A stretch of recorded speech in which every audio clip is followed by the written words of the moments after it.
Hello बच्चों, क्या आपने कभी सोचा है आईने में दिखने वाली आपकी तस्वीर असली होती है या उल्टी? जब आप आईने के सामने खड़े होते हैं तो आईने में दिखने वाली आपकी तस्वीर असली होती है या भ्रम? आज हम पढ़ेंगे दर्पण की इन शक्तियों के बारे में कि ये हमारी शक्ल को ही नहीं बल्कि पूरे प्रकाश विज्ञान को समझने में मदद करता है। तो चलिए शुरू करते हैं दर्पण के साथ। तो हमारा आज का जो टॉपिक है वो है दर्पण यानी कि मिरर।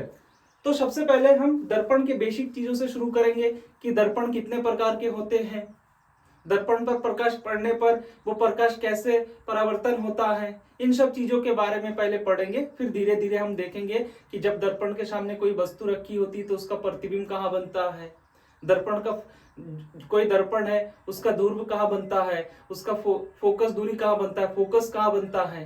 धीरे धीरे हम बेसिक से स्टैंडर्ड की ओर बढ़ेंगे। तो चलिए देखते हैं। टॉपिक है हमारा आज का दर्पण यानी कि मिरर।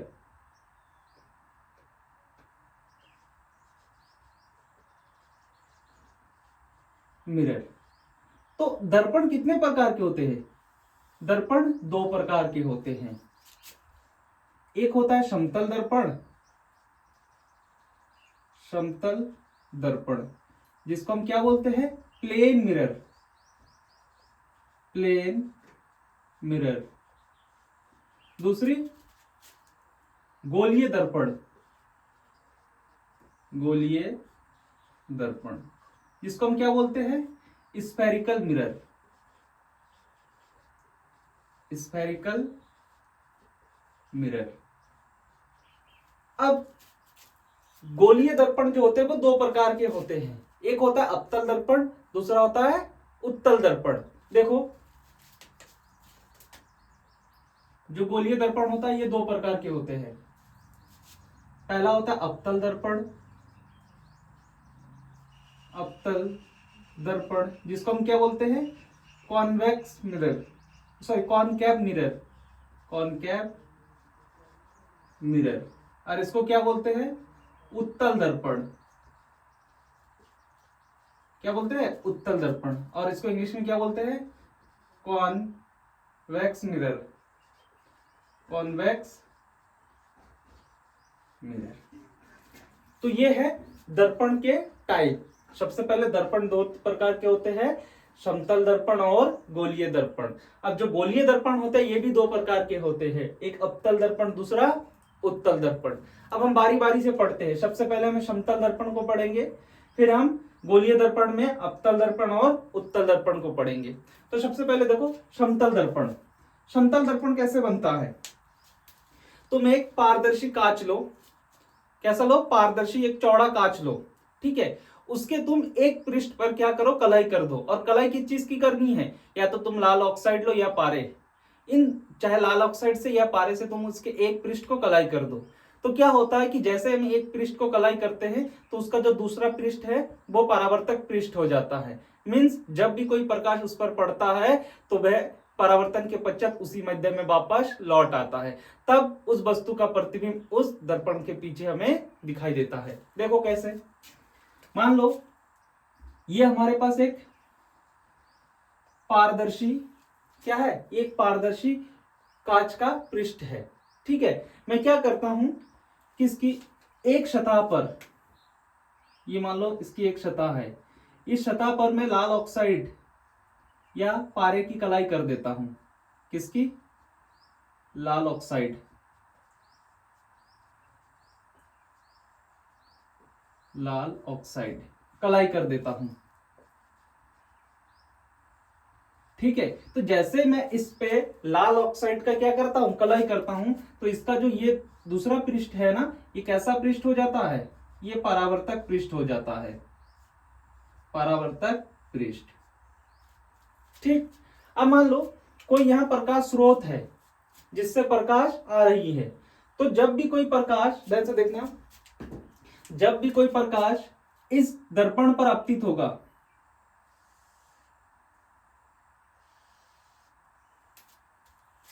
सॉरी, जब भी कोई प्रकाश इस दर्पण पर आपतित होगा तो इसको हम क्या कहेंगे? आपतित किरण।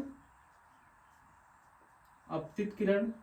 और प्रकाश जिस बिंदु पर आपतित होता है, मान लो ये अगर कोई ऑब्जेक्ट O है, ये जिस बिंदु पर आपतित हो रहा है, इस बिंदु को मैंने P मान लिया और इसको कहते हैं अपतन बिंदु। अपतन बिंदु। ठीक। अब जैसे ही प्रकाश, देखो आपतित प्रकाश किरण बिंदु P पर आपतित होता है तो वहां से अपवर्तन के पश्चात, परावर्तन के पश्चात वह उसी माध्यम में वापस लौट जाता है और इसको बोलते हैं परावर्तित किरण। परावर्तित किरण। क्या होता है? अपतन बिंदु पर एक लंब डाला जाता है। क्या डाला जाता है? लंब डाला जाता है, जिसको हम क्या बोलते हैं? अविलंब। अविलंब। और इसको n से लिखते हैं, ये P, इसको Q मान लो। ठीक है। और आपतित किरण और अविलंब के बीच बनने वाली कोण को हम क्या कहते हैं? अपतन कोण I। और परावर्तित किरण और अविलंब के बीच बनने वाली कोण को हम क्या कहते हैं? परावर्तन किरण।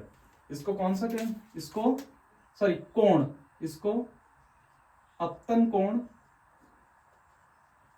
और इसको परावर्तन कोण।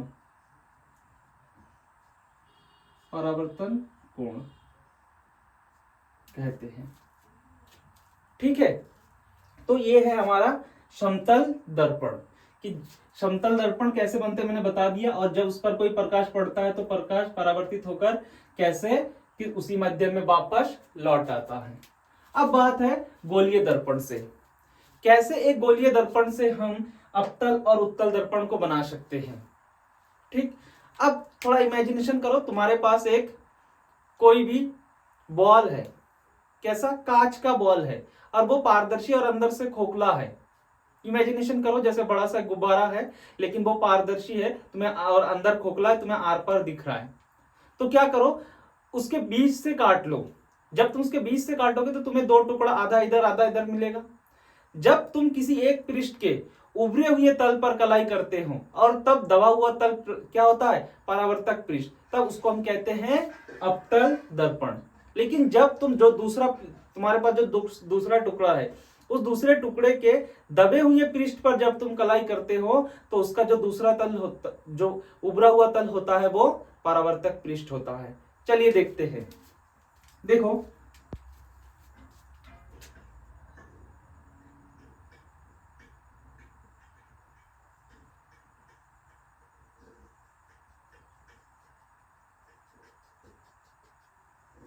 मान लो ये हमारे पास एक खोखला गोला है।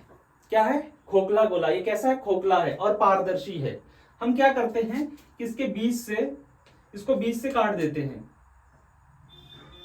ये मैंने इसको बीच से काट दिया, सॉरी ये मिडिल से तो बना नहीं, बेट।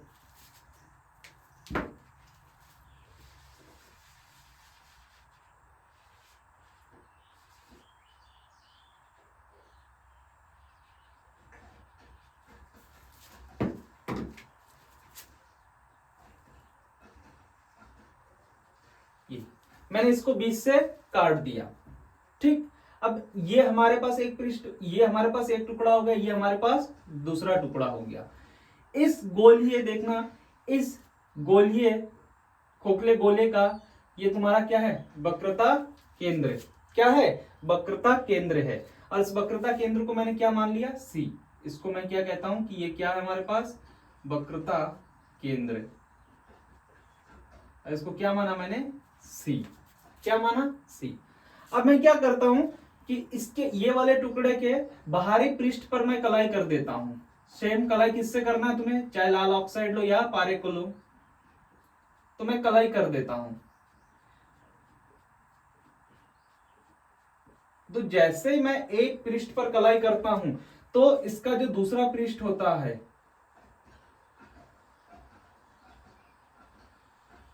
इसका जो दूसरा पृष्ठ होता है वो कैसा हो जाता है? वो परावर्तक पृष्ठ हो जाता है। कैसा पृष्ठ हो जाता है? परावर्तक। तो मैं कह सकता हूं ये जो अंदर वाला पृष्ठ है, कौन सा? ये अंदर वाला जो पृष्ठ है वो कैसा बन गया है? परावर्तक पृष्ठ। ठीक है। तब मैंने इस दर्पण को M माना और M' माना। ठीक, अब क्या होता है इस दर्पण के, अब इस दर्पण का हम नाम क्या करेंगे, ये दर्पण देखो जिसके उभरे हुए तल पर कलाई तथा दबा हुआ पृष्ठ कैसा है, परावर्तक पृष्ठ है, तब इसको हम कहते हैं अवतल दर्पण। क्या कहते हैं, अवतल दर्पण। अब एक दर्पण में क्या क्या होता है, एक दर्पण में ध्रुव भी होता है, मुख्य अक्ष भी होता है, वक्रता केंद्र भी होता है और वक्रता त्रिज्या भी होता है, एक फोकस भी होता है। तो फोकस हम बाद में समझेंगे, पहले इसकी बेसिक समझ लेते हैं। तो ये बना हमारा अवतल दर्पण। अब क्या करता हूं मैं, ये जो दूसरा हमारे पास खंड है इसके मैं दबे हुए तल पर क्या करता हूं, कलाई करता हूं, मैं इस पृष्ठ पर कलाई करता हूं। जब मैं इस पृष्ठ पर कलाई करता हूं, ध्यान से देखना, जब मैं इस पृष्ठ पर कलाई करता हूं तब मैं क्या कह सकता हूं कि मैंने दबे हुए पृष्ठ पर कलाई किया और जो उभरा हुआ पृष्ठ है वो कौन सा पृष्ठ बन गया है, वो परावर्तक पृष्ठ बन गया है।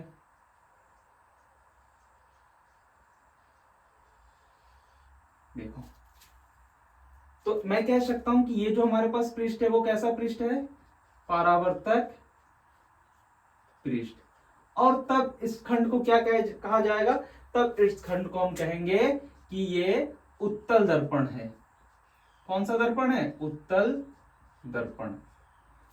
तब दोनों में अंतर समझो, जब किसी उभरे हुए पृष्ठ पर कलाई किया जाता है तथा दबा हुआ पृष्ठ कैसा होता है, परावर्तक पृष्ठ होता है, तब उसको हम क्या कहते हैं, अवतल दर्पण। लेकिन जब किसी दबे हुए पृष्ठ पर कलाई तथा उभरा हुआ उसका पृष्ठ परावर्तक पृष्ठ होता है, तब उसको हम क्या कहते हैं, उत्तल दर्पण।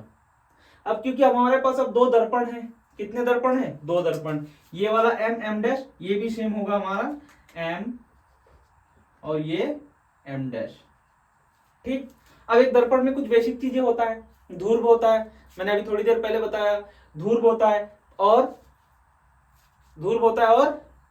वक्रता केंद्र, वक्रता त्रिज्या भी होता है। ठीक है, चलो देखते हैं कैसे होता है। तो किसी भी दर्पण के जो मध्य बिंदु होता है ना, किसी भी दर्पण के मध्य बिंदु, उस मध्य बिंदु को हम कहते हैं ध्रुव। क्या कहते हैं, ध्रुव। उसको P से लिखते हैं। इसको P से क्यों लिखते हैं, ध्रुव का मीन्स है पोल और पोल का P।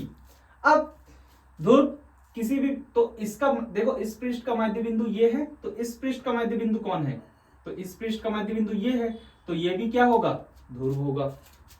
ठीक, अब दूसरा पॉइंट है मुख्य अक्ष। क्या होता है कि ध्रुव तथा वक्रता केंद्र को मिलाने वाली रेखा को हम क्या कहते हैं, मुख्य अक्ष कहते हैं। क्या कहते हैं, मुख्य अक्ष कहते हैं।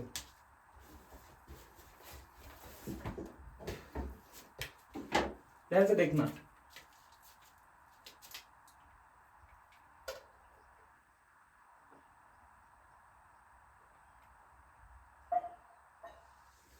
ये है, देखो ध्रुव, और क्या ये ध्रुव और वक्रता केंद्र को मिलाया है, तब इसको हम कहेंगे मुख्य अक्ष। सेम इधर भी, इसको भी मिलाओ, क्योंकि ये दूसरा हमारे पास दूसरा क्या है, ये दर्पण है, उत्तल दर्पण, तो इसको भी हम क्या कहेंगे, मुख्य अक्ष। मुख्य अक्ष। अब ध्यान से समझना, अब एक इंपॉर्टेंट पॉइंट है। अब देखो, ये मैं क्या कहता हूं कि ये जो हमारे पास है ना, ये लाइन, इसको क्या कहते हैं, वक्रता त्रिज्या। इसको क्या कहते हैं, ये उस केंद्र का, ये गोलीय केंद्र का क्या है, सॉरी, इस गोले का क्या है, ये त्रिज्या है। तो इस त्रिज्या को मैं कहता हूं दोनों के लिए, ठीक है, दोनों के लिए वक्रता त्रिज्या। क्या कहते हैं, वक्रता त्रिज्या। और इसको किससे लिखते हैं, आर से लिखते हैं। किससे लिखते हैं, आर से लिखते हैं। इतना समझ में आया, ठीक है। देखो, तो ये दूरी और ये दूरी क्या अलग है, तो अगर ये आर है तो ये भी क्या होगा, आर होगा। क्या होगा, आर होगा। तो वक्रता त्रिज्या की दूरी क्या होगा, केंद्र से ध्रुव तक की दूरी को। अब जो फोकस है इन दोनों के मध्य पे आता है, और वो आता है जब कोई वस्तु को रखते हैं तो उससे चलने वाली प्रकाश किरण जब इस पृष्ठ पर आपतित होता है, तो परावर्तन के पश्चात वो जिस बिंदु पर मिलता है वही उसका फोकस होता है। तो ये है हमारा बेसिक की गोलीय दर्पण से कैसे अवतल दर्पण बनता है और कैसे उत्तल दर्पण बनता है। ठीक है, अब इसे नोट डाउन कर लो। डेफिनेशन लिखने की तो जरूरत नहीं है, जो मैंने कहा उसको तुम आराम से खुद नोट कर सकते हो कि जिसके उभरे हुए तल पर कलाई तथा दबा हुआ पृष्ठ परावर्तक पृष्ठ उसे अवतल दर्पण कहते हैं, और जिसके दबे हुए तल पर कलाई तथा उभरा हुआ पृष्ठ क्या होता है, परावर्तक पृष्ठ होता है, उसको उत्तल दर्पण कहते हैं। तो डेफिनेशन तुम अपने आप से खुद लिख सकते हो, तो इसे नोट डाउन करो, हम आगे कंटिन्यू करते हैं। अब जो नेक्स्ट टॉपिक है वो क्या है, वो है अवतल दर्पण का मुख्य फोकस एवं फोकस दूरी।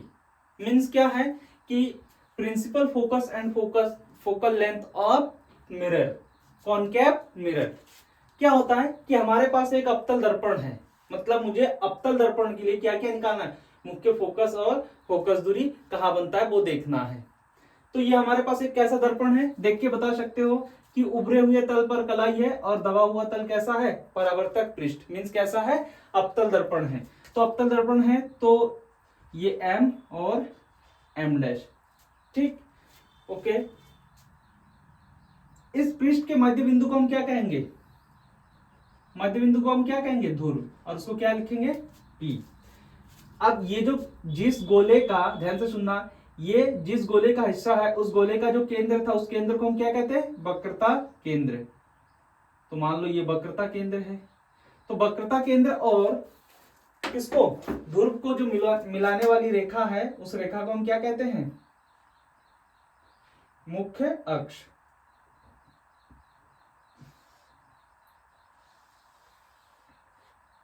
ठीक, ये क्या है, मुख्य अक्ष है।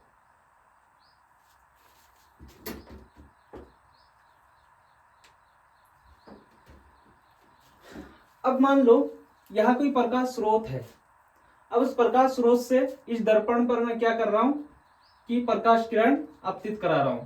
तो क्या होगा, कोई भी प्रकाश किरण, ध्यान से देखना, अरे यार क्या है ये, फर्स्ट की नहीं रहा इसमें, ठीक है। जब कोई प्रकाश किरण मुख्य अक्ष के समांतर चलते हुए, किसके समांतर, मुख्य अक्ष के समांतर चलते हुए दर्पण पर आपतित होता है, तो परावर्तन के पश्चात जिस बिंदु पर मिलता है, किसके पश्चात, परावर्तन के पश्चात जिस बिंदु पर मिलता है, तो ऐसे बहुत से किरण होगा जो दर्पण पर आपतित होगा और किसी एक बिंदु पर आकर मिलेगा परावर्तन के पश्चात। तो देखो ये अपतित किरण, ये परावर्तित किरण और ये परावर्तित किरण, सेम एज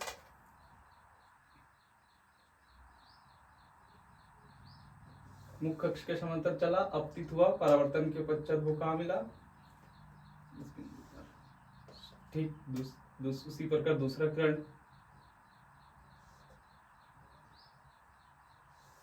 आपतित हुआ और ये परावर्तन के पश्चात जिस बिंदु पर मिल रहा है।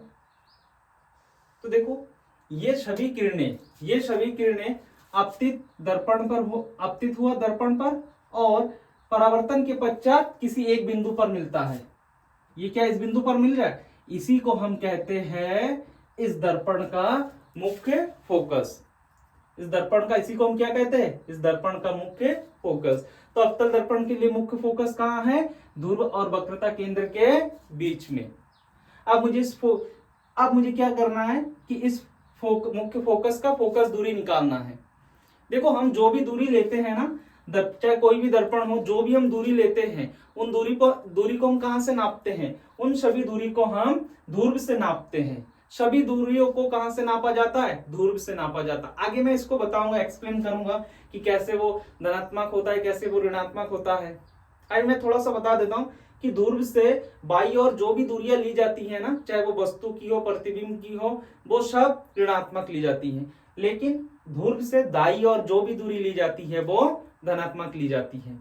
इट इज क्लियर दैट, ठीक है। आगे कंटिन्यू करते हैं। तो मैं कह सकता हूं, इतना ध्यान देना कि हमें जो दूरी लेना है वो कहां से लेना है, सारी दूरी कहां से लेना है, ध्रुव से। ये जो दूरी है वो कहां से लिया मैंने, ध्रुव से। तो ध्रुव से जो हमारे पास मुख्य फोकस तक की जो दूरी है, इसी को हम क्या कहते हैं, फोकस दूरी। इसी को हम क्या कहते हैं, फोकस दूरी। तो ये हमारा मुख्य फोकस हो गया, ये हमारे पास फोकस दूरी हो गया। डेफिनेशन है कि किसी अवतल दर्पण, ये कोई अवतल दर्पण है, अवतल दर्पण का जो फोकस है उसके मुख्य अक्ष पर, देखो उसके मुख्य अक्ष पर वह बिंदु है जहां मुख्य अक्ष के, क्या मुख्य अक्ष के समांतर, देखो मुख्य अक्ष के समांतर दर्पण से परावर्तन के पश्चात या परावर्तन के बाद मिलती है। तो ये मुख्य अक्ष के समांतर चलते हुए क्या है, किरणें हैं, और ये दर्पण पर आपतित के पश्चात, आपतित के बाद परावर्तन के पश्चात वह इस बिंदु पर मिल रहा है। तो ये इसका क्या हो गया, मुख्य फोकस। और ध्रुव से मुख्य फोकस की दूरी को हम क्या कहते हैं, फोकस दूरी। ये हमारा क्या है, मुख्य फोकस। ठीक है, अब हम किसके लिए पढ़ेंगे, ये हो गया अवतल दर्पण के लिए। अब हम किसके लिए पढ़ेंगे, अब हम पढ़ेंगे उत्तल दर्पण का मुख्य फोकस एवं फोकस दूरी। ठीक है, चलिए आगे बढ़ते हैं।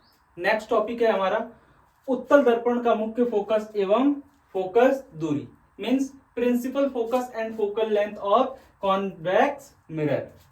तो ये हमारे पास एक उत्तल दर्पण है। कैसे पहचाना, क्योंकि इसके दबे हुए तल पर कलाई है तथा उभरा हुआ तल कैसा है, परावर्तक पृष्ठ है।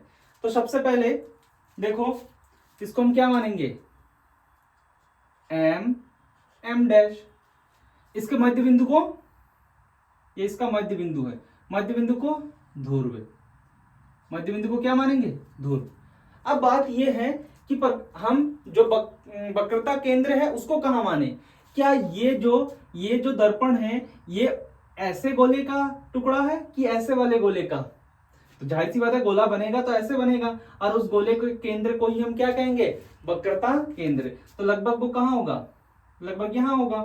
तो ध्रुव से मिलाने, वक्रता केंद्र को मिलाने वाली रेखा को हम क्या कहते हैं, मुख्य अक्ष। तो अब मुझे क्या खींचना, मुख्य अक्ष खींचना है। कहां से, जो ध्रुव से वक्रता केंद्र को मिलाती है।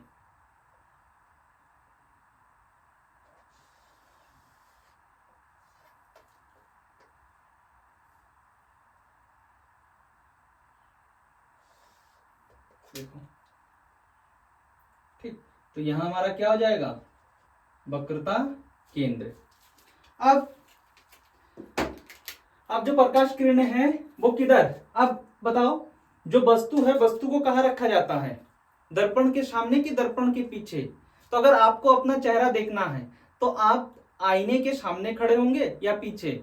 जो बहुत इंटेलिजेंट लोग हैं वो क्या कहेंगे, हम तो पीछे खड़े होंगे, हमें पीछे से देखना है। नहीं, हमें दर्पण के सामने खड़ा होना है, ताकि हमें वस्तु का जब प्रकाश हम पर पड़े तो प्रकाश परावर्तन के पश्चात लेंस पर, दर्पण पर पड़े, और तब है हमारा प्रतिबिंब दर्पण पर बने।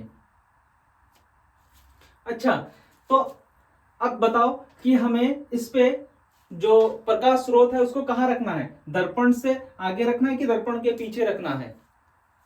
मतलब अगर आपको अपना चेहरा देखना है तो आपको दर्पण के सामने खड़ा होना है कि दर्पण के पीछे। तो जो बहुत इंटेलिजेंट लोग हैं वो कहेंगे पीछे। अच्छा, तो पीछे कैसे, पीछे तो कलाई किया हुआ है, तो इसका मतलब ये है कि हमें पीछे नहीं खड़ा होना है, हमें दर्पण के सामने खड़ा होना है। तो मीन्स प्रकाश स्रोत को कहां रखना है, यहां नहीं रखना है, प्रकाश स्रोत को कहां रखना है, जो परावर्तक पृष्ठ है, परावर्तक पृष्ठ के सामने। तो जब यहां से प्रकाश स्रोत आएगी तो वह मुख्य अक्ष के समांतर होते हुए आएगी। देखते हैं, मान लो ये प्रकाश किरण है, ये मुख्य अक्ष के समांतर आती है, और ये परावर्तन के पश्चात, किसके पश्चात, परावर्तन के पश्चात ये उसी माध्यम में वापस लौट जाती है।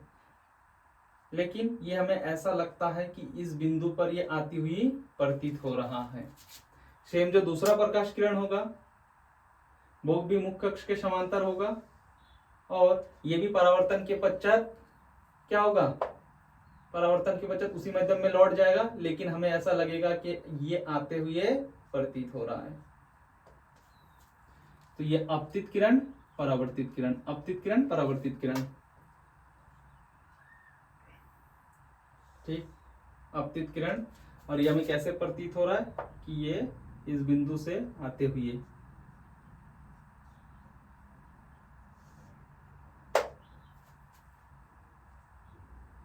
ठीक, दूसरा प्रकाश किरण ये, और ये भी हमें ऐसा प्रतीत हो रहा है कि इस बिंदु से ये आते हुए प्रतीत हो रहा है। तो ये सब अपतित किरण है और ये सब परावर्तित किरण है।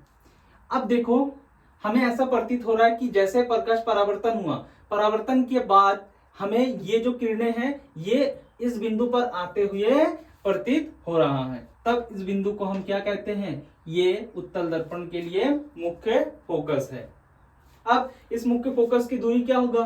फोकस दूरी, जो जिसको कहां से नापा जाएगा? जिसको ध्रुव से नापा जाएगा। कहां से नापा जाएगा? ध्रुव से। तो देखो, ध्रुव से इस फोकस दूरी, मुख्य फोकस की दूरी क्या होगा?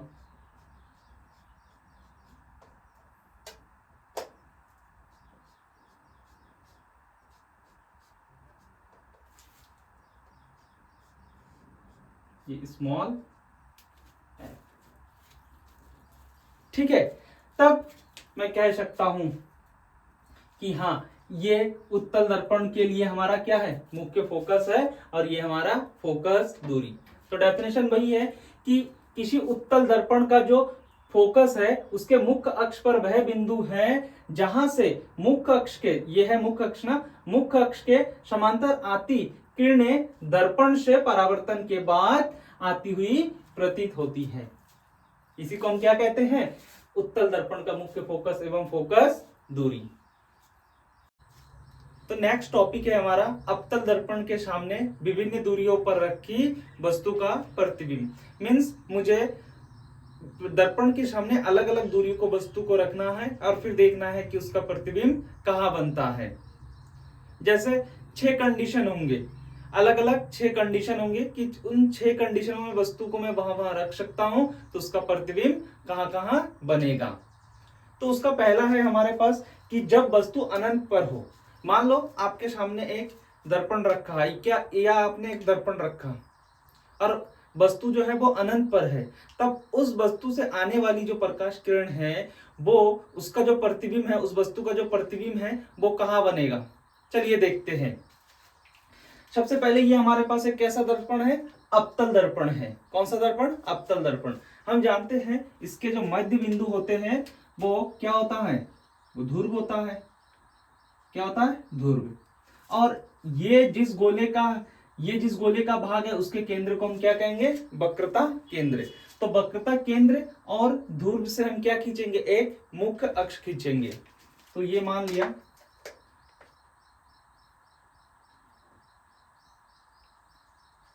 कि ये मुख्य अक्ष है और इसका वक्रता केंद्र कहीं यहां पर है। ठीक। अब वस्तु जो है वो अनंत पर है। वस्तु कहां पर है? अनंत पर है। अब वस्तु अनंत पर है तो हमेशा याद रखना, अगर वस्तु अनंत पर है तब उससे चलने वाली प्रकाश किरण हमेशा मुख्य अक्ष के समांतर ही आता है। इतना क्लियर है कि अगर कोई तुमसे पूछे कि चलो ठीक है, मैंने एक वस्तु को अनंत पर रखा तो उस वस्तु से प्रकाश चलकर आएगा, तो उस प्रकाश तो अगर वस्तु अनंत पर रखा है तो उससे जो प्रकाश किरणें आएगी वो कैसे आएगी? तो तुम कहना वो एक दूसरे के समांतर चलते हुए आएगी। ठीक है, चलिए देखते कैसे। मान लो वस्तु हमारा कहां पर है? अनंत पर है। कहां पर है? अनंत पर है। तो वस्तु से चलने वाली प्रकाश किरण, वस्तु से चलने वाली प्रकाश किरण, मान लिया कि पहली प्रकाश किरण, हाँ, इसका जो फोकस है मैंने मान लिया कि इसका मुख्य फोकस है ये है। तो जब मुख्य अक्ष के समांतर चलते, हमेशा एक चीज और याद रखना कि अगर दर्पण के सामने तुम कोई वस्तु रख रहे हो तो उस वस्तु के शीर्ष से हमेशा 2 प्रकाश किरणें चलेगी। पहली प्रकाश किरण हमेशा मुख्य अक्ष के समांतर होगा और दूसरी प्रकाश किरण वो देखेंगे कहां से गुजरेगा। तो पहली प्रकाश किरण मुख्य अक्ष के समांतर आएगा, पहली प्रकाश किरण मुख्य अक्ष के समांतर चलते हुए दर्पण पर अपतित होता है तथा परावर्तन के पश्चात वह मुख्य फोकस पर आके मिलती है। देखो, क्या ये मुख्य अक्ष के समांतर आया और अपतित हुआ और परावर्तन के पश्चात ये कहां पर मिला? मुख्य फोकस पर मिला। अब क्योंकि वस्तु हमारा अनंत पर है तो अनंत से जितनी भी प्रकाश किरणें आएगी वो सब कैसे होंगे? मुख्य अक्ष के समांतर। तो दूसरी प्रकाश किरण भी मुख्य अक्ष के समांतर चलते हुए दर्पण पर आपतित होगा तथा परावर्तन के पश्चात ये भी मुख्य फोकस पर ही मिलेगा। अब जो वस्तु अनंत पर है ना, और उस वस्तु से चलने वाली प्रकाश किरण परावर्तन के पश्चात जिस बिंदु पर मिलता है उस बिंदु पर ही उस वस्तु का प्रतिबिंब बनता है। जैसे देखो, वस्तु अनंत पर रखा है, प्रकाश किरण अनंत से चलते हुए दर्पण पर आपतित हुआ और परावर्तन के पश्चात वो कहां मिला? दोनों रेखाएं, ये पहली है और ये दूसरी रेखा है। ये दोनों रेखा एक दूसरे को कहां काट रही है? वो मुख्य फोकस पर। तो जो अनंत पर जो वस्तु रखी है वो कैसी है? उसका प्रतिबिंब कहां बन रहा है? उसका प्रतिबिंब मुख्य फोकस पर बन रहा है। इतना क्लियर है? ठीक है। तब मैं कह सकता हूं कि जब वस्तु अवतल दर्पण के सामने वस्तु कहां रखा है? अनंत पर रखा है, तो उसका जो प्रतिबिंब है वो प्रतिबिंब कैसा बन रहा है? एक तो कहां बन रहा है? फोकस पर बन रहा है। कहां बन रहा है? वस्तु का प्रतिबिंब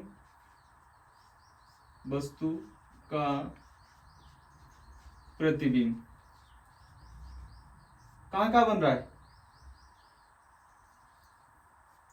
पहला है वो फोकस पर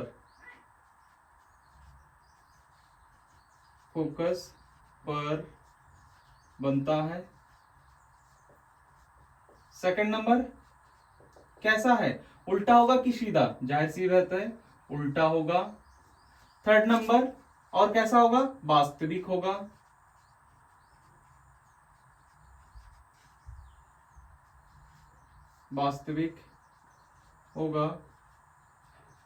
और जो फोर्थ नंबर है वो कैसा होगा?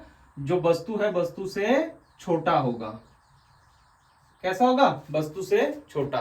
तो जो प्रतिबिंब दर्पण के सामने जो अनंत पर रखी वस्तु का जो प्रतिबिंब बन रहा है वो एक तो मुख्य फोकस पर बन रहा है, और जब वस्तु अगर ऐसा रखा है तो यहाँ पे प्रतिबिंब कैसा बन रहा है? उसका उल्टा। ऊपर यहाँ जो प्रतिबिंब बनेगा वो कैसा बनेगा? वास्तविक बनेगा। और कैसा बनेगा? वस्तु से छोटा।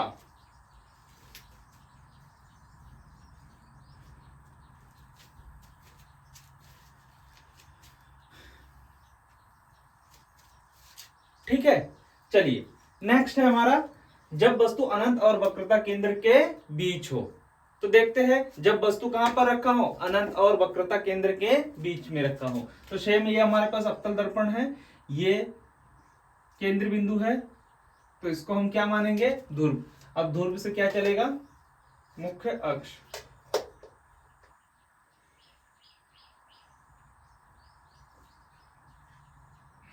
ये मुख्य अक्ष। यहां पर कहीं पर इसका क्या होगा? मुख्य फोकस, और ये इसका वक्रता केंद्र। ये मैंने मान लिया क्या है? इसका वक्रता केंद्र। तो जब वस्तु कहां? अनंत, और ये वक्रता केंद्र इसके बीच में रखा हो, तो मैंने मान लिया कि जो वस्तु है वस्तु कहीं यहां पर रखा है, ये यहां पर रखा है, और मैंने इस वस्तु को क्या माना? A B. वस्तु को क्या माना? A B. कोई नाम दे दिया कि वस्तु का नाम क्या है? ए बी है। ठीक है, चलिए अब मैंने थोड़ी देर पहले क्या कहा कि जो प्रकाश है वो कहां से चलेगा? वस्तु से। और कितनी प्रकाश किरणें निकलेगी? 2। और हमेशा जो पहली प्रकाश किरणें होगी वो मुख्य अक्ष के समांतर चलेगी। इतना तो क्लियर है? ठीक है, तो आगे कंटिन्यू करते हैं। चलिए देखो, जो पहली प्रकाश किरण है वो इस वस्तु के शीर्ष पर आपतित होता है, मुख्य अक्ष के समांतर चलते हुए इस दर्पण पर आपतित होता है, जो परावर्तन के पश्चात मुख्य फोकस से होकर जाती है। कहां से? परावर्तन के पश्चात मुख्य फोकस से होकर जाती है। ठीक, तो ये आपतित प्रकाश किरण है और ये परावर्तित प्रकाश किरण है। इतना क्लियर है? अब दूसरी प्रकाश किरण, दूसरी प्रकाश किरण जो है वो वक्रता केंद्र से होकर जाएगी। कहां से? वक्रता केंद्र से। अब जब भी कोई प्रकाश किरण वक्रता केंद्र से होकर जाती है और वो दर्पण पर आपतित होती है तो परावर्तन के पश्चात वह उसी माध्यम में वापस लौट जाती है। मींस अगर वक्रता केंद्र से आया, दर्पण पर पड़ा और उसी माध्यम पे फिर वापस लौट गया। देखो कैसे। दूसरी प्रकाश किरण है, प्रकाशित केंद्र से गया, दर्पण पर आपतित हुआ और पुनः इसी माध्यम में वापस लौट गया। इतना क्लियर है? ठीक है। तो अब मुझे बताओ कि ये दोनों प्रकाश किरण एक दूसरे को कहां पे काट रही है? ये दोनों प्रकाश किरण एक दूसरे को कहां काट रही है? देखो, ये हमारा वस्तु ए बी था और ये दोनों प्रकाश किरण क्या एक दूसरे को यहां पे काट रही है। तो ये वस्तु ए बी का कैसा प्रतिबिंब बनेगा?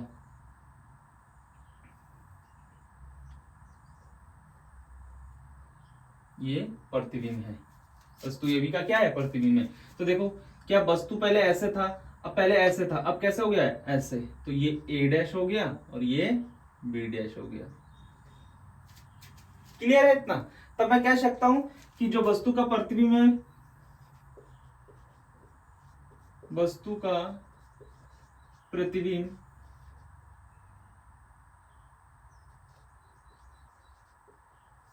कैसा बन रहा है? पहला कैसा, कहां पे बन रहा है? वक्रता केंद्र और मुख्य फोकस के बीच। वक्रता केंद्र और फोकस के बीच। दूसरा कैसा है? देखो, उल्टा है। वास्तविक है ना ये? कैसा है? तीसरा है ये वास्तविक। और चौथा छोटा है कि बड़ा है? जाहिर सी बात है, वस्तु से छोटा है।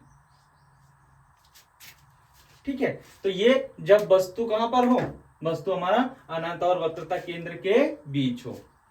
अब नेक्स्ट हम क्या करेंगे कि जब वस्तु वक्रता केंद्र पर हो।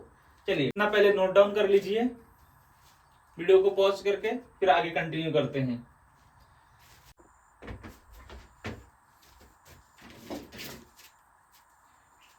अब नेक्स्ट टॉपिक, जब वस्तु कहां पर हो? वक्रता केंद्र पर हो।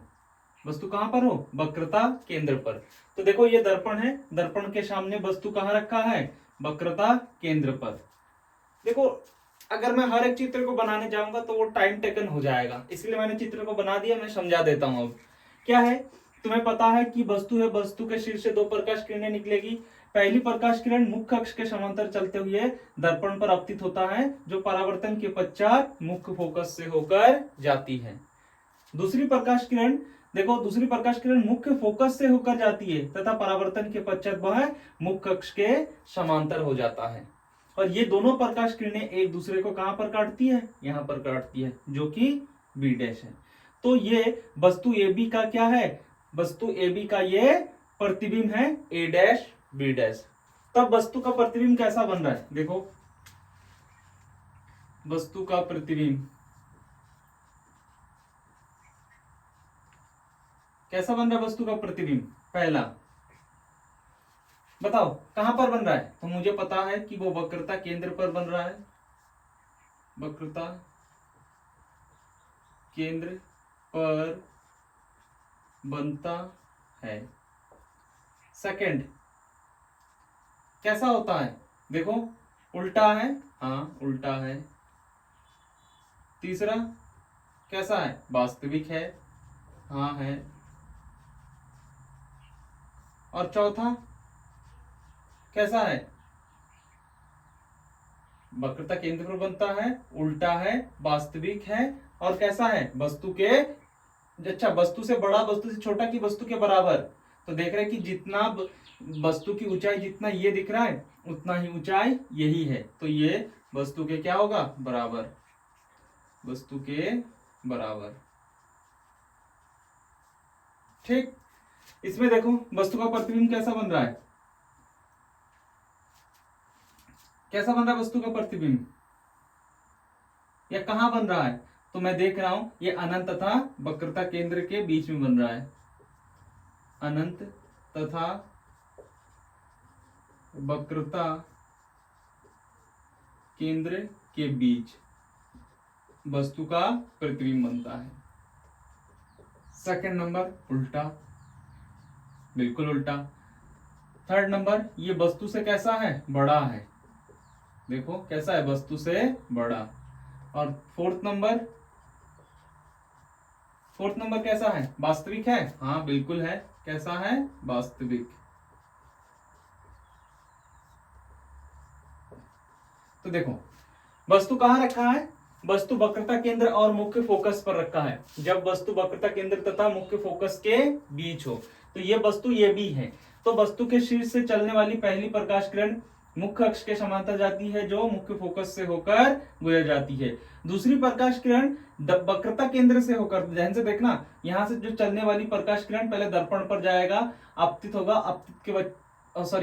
परावर्तन के पश्चात वह वक्रता केंद्र से होकर जाएगा। और क्या होगा, कोई चीज अगर वक्रता केंद्र से जाता है तो वो परावर्तन के पश्चात उसी मध्य में वापस लौट आता है। तब इस वस्तु AB का वास्तविक प्रतिबिंब A', B' पर बनता है। जो कैसा बनता है, अनंत और वक्रता केंद्र के बीच में बनता है, उल्टा बनता है, बड़ा बनता है और वास्तविक बनता है। ठीक है, चलिए इसको भी नोट डाउन कीजिए। हम आगे, क्योंकि हमें 6 पढ़ना है, इसमें टोटल हमें कितने पढ़ने हैं, हमें 6 पढ़ने हैं, तो 2 और बचे हैं, तो वो दोनों भी हम कंटिन्यू करते हैं। ये हमारा थर्ड है,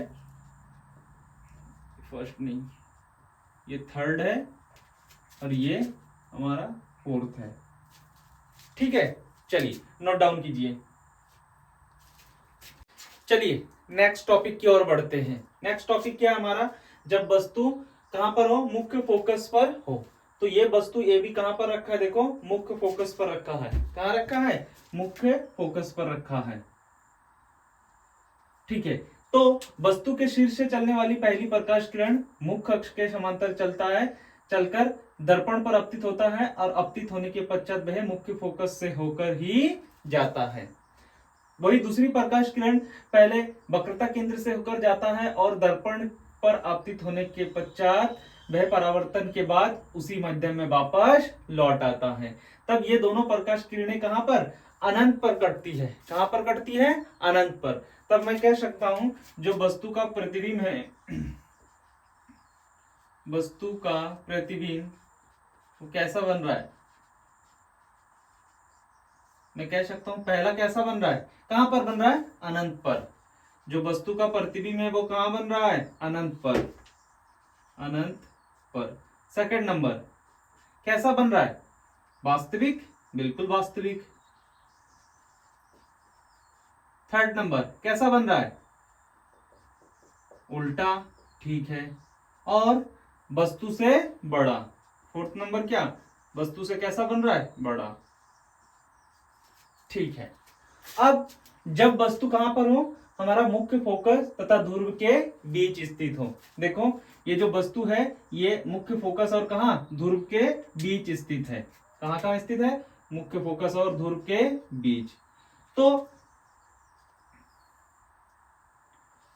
वस्तु के शीर्ष से चलने वाली पहली प्रकाश किरण मुख्य अक्ष के समांतर चलते हुए दर्पण पर अपतित होता है तथा परावर्तन के पश्चात क्या होता है, मुख्य फोकस से होकर जाती है। दूसरी प्रकाश किरण वक्रता केंद्र से होकर दर्पण पर अपतित होती है और परावर्तन के पश्चात उसी मध्यम में वापस लौट आती है।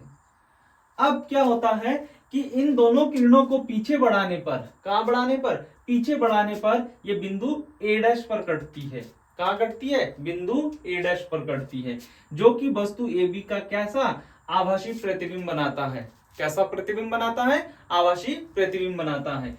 तो चलिए देखते हैं कि इसका इस वस्तु का प्रतिबिंब कैसा बन रहा है, उसकी प्रकृति क्या है। तो हम जानते हैं जो वस्तु का प्रतिबिंब है वो कैसा बन रहा है और कहां पर बन रहा है, तो ये दर्पण के पीछे बन रहा है, दर्पण के पीछे। तो जब भी कोई प्रतिबिंब दर्पण के पीछे बनता है तो वो काल्पनिक होता है। कैसा होता है, काल्पनिक, कि हम कल्पना करते हैं कि हाँ यहां पर बनता है, ठीक है। तो ये कैसा होगा, आभासी, आभासी।